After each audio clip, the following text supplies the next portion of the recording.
হরে কৃষ্ণ হরে হরে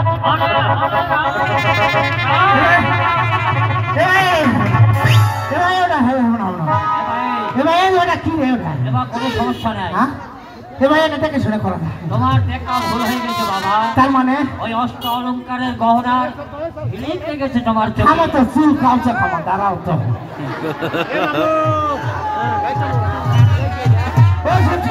আমার কি হলো? সন্তান না করে না করাই লাগতো বাবা আমাকে। হ্যাঁ হ্যাঁ কি রে ভাই এটা একটা এক ঝুমুক রাজি হো পারে মাল ছোলে ঠেবে দুই জায়গা ঝালাই। আমার কি হলো? ও মাস্টার ওটা দেখা হয়নি বুঝছে আর একবার দেখবো। একবার নয় 100বার দেখে নাও। এটা শোনো তোমার এটা পেটে শুনলাম মেয়ে মানো বেটি সোল বেটি সোল বিয়া হওয়া তো লয় না এখন করে সীমালা মাল পাওয়া যায় বলে নেবো না তাই। আচ্ছা দেখি আর একবার দেখি আরেকবার দেখে নাও। ইয়া লারে সারে করে দেখবো তোমার যেমন করে ইচ্ছা দেখে নাও। ও বাবা লারে সারে দেখবা গেছে দেখি মাস্টার।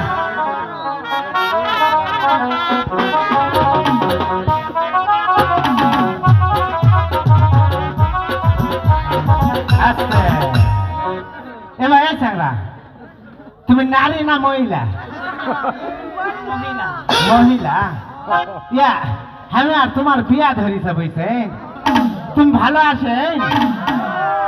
ভালোই আছে। ইয়া তোমার আব্বা কয়টা? বাপ একটাই। এটা আমার কাছে দুটা করে বাপ হয় এর বলে এটাই বাপ। তুমি হিসে দেওয়া পারে পারে হবে হবে হবে ইয়া তুমি না হাঁটো আমি তোমাকে দেখবো হাঁটো তো।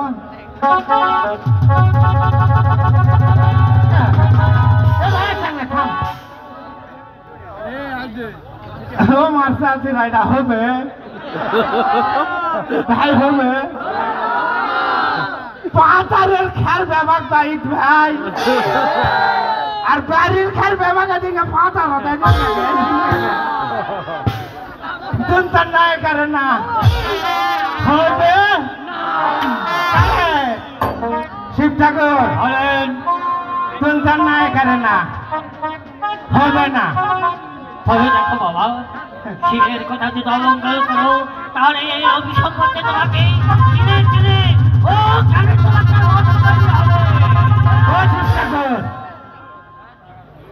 শোনো একটি চক্ষু করেছে কানা হাত করেছে লুলা পা করেছে খোরা আমাকে দুই জনের কোনো দিন হবে না খালি জোড়া জোড়া জোড়া।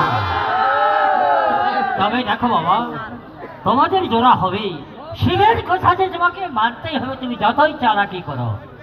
তাই হ্যাঁ দেখি চেষ্টা করি আর একবার সাদের জলম কইয়া কি হয়ে যায়। শিব ঠাকুর বলেন বিয়া করতে পারি একটি শর্ত। আমার কি শর্ত? আমি কি বলবো সেটা শুনে লাও। হও চাম্পাই নগরে ঘর চন্দ্র সৌদাগর তারই হাতের মা মনসার বাকি পূজা যদি নিতে পারে মর্দের বেটা চল বিয়া করবে নসেদ করবে না না না। আসি দেখি দেখি আবার প্রথম দেবতা মরে গেল। তবে তবে মা পদ্মা সে জীবনের মতো তোমার পিতার আদেশ তোমাকে তোমাকে যেন আশীর্বাদ করে যাচ্ছি মা। তুমি তুমি জানো ৩৩ কোটি দেবতা কাল নাগিনী মা হতে পারো এটাই শিবের আদেশ এটাই শিবের আদেশ এটাই